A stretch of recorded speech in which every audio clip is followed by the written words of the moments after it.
చేసిన పాపాలు కడుక్కుంటామంటే అంత ఈజీ కాదు అధ్యక్ష. ఇది రెండోది అధ్యక్ష, ఇది చిన్నది. రెండోది మీ అందరికీ తెలుసు, మా జిల్లాల యాదాద్రి పవర్ ప్లాంట్ అధ్యక్ష, అది ఎంత పెద్ద తప్పు నిర్ణయం అంటే, జనరల్గానైతే థర్మల్ పవర్ ప్లాంట్ అధ్యక్ష, జనరల్గా పిట్ హెడ్ అంటే కోల్ మైన్ పక్కన, thermal power plants pit head అంటే కోల్ మైన్స్ పక్కలో దగ్గరలో పిట్ హెడ్లో థర్మల్ పవర్ ప్లాంట్ పెడతారు అధ్యక్ష. మామూలుగా అయితే ఎక్కడైనా సరే ప్రపంచంలో ఎక్కడైనా సరే థర్మల్ పవర్ ప్లాంట్ ఎక్కడ పెడతారు అంటే మైన్ పక్కన పెడతారు. 250 కిలోమీటర్ల దూరాన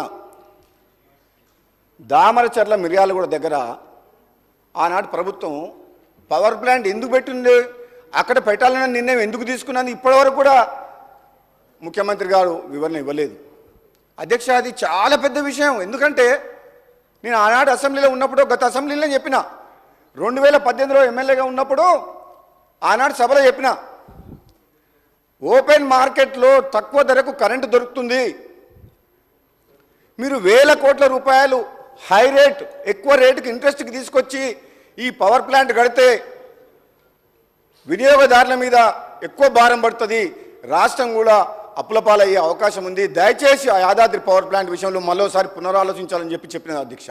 అప్పటికే ఆ ప్రాజెక్టు స్టార్ట్ చేసిండ్రు. అసెంబ్లీలో మాట్లాడిన అధ్యక్ష, ఆన్ రికార్డ్ అధ్యక్ష.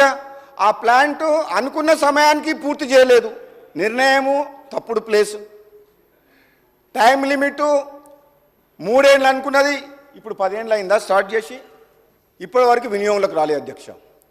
24,000 కోట్ల రూపాయలు అనుకున్న ప్రాజెక్టు, 25,000 కోట్ల రూపాయలు అనుకున్న ప్రాజెక్టు కాస్టు 36,000 కోట్లకు పోయింది. 11,000 కోట్ల రూపాయలు ఆ ప్రాజెక్టు కాస్ట్ పెరిగిపోయింది డిలే అవ్వడం వల్ల.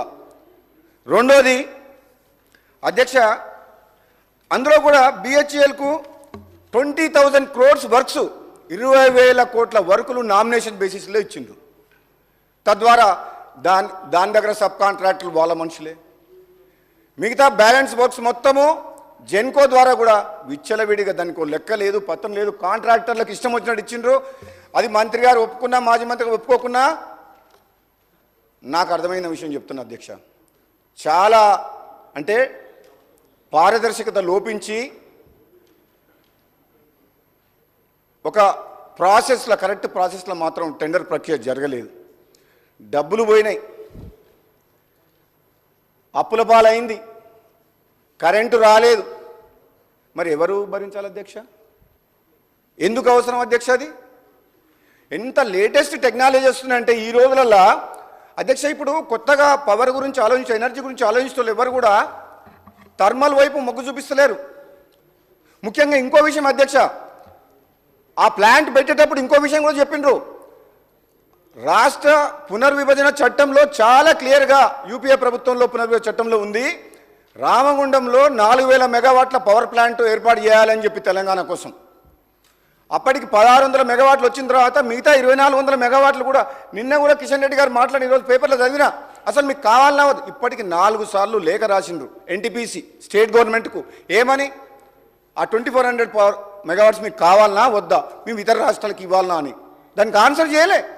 యాక్చువల్గానైతే వాళ్ళు ఎన్టీపీసీ అప్పు తెచ్చుకొని, వాళ్ళు ఖర్చు పెట్టి, వాళ్ళు డబ్బు తెచ్చుకొని కట్టి 2,400 మెగావాట్స్ మనకి ఇస్తామంటే వద్దని యాదాద్రి పవర్ ప్లాంట్ అప్పు తీసుకొచ్చి కట్టిండ్రు, కానీ స్టార్ట్ కాలేదు. మన పునర్విభజన చట్టంలో ఉంది, మనకు పవర్ వస్తుంది, వాళ్ళ డబ్బుతో కడతామంటున్నారు, పవర్ సప్లై చేస్తామంటున్నారు, రామగుండం మైన్ ఏరియాలో ఉంది. ఇంత కష్టపడి ఇక్కడ యాదాద్రిలో కట్టాల్సిన అవసరం ఏముంది అధ్యక్ష? కొన్ని వేల కోట్లు ప్రజాధనము వృధాగా ప్రజల సొమ్ము పోయి వినియోగదారుల మీద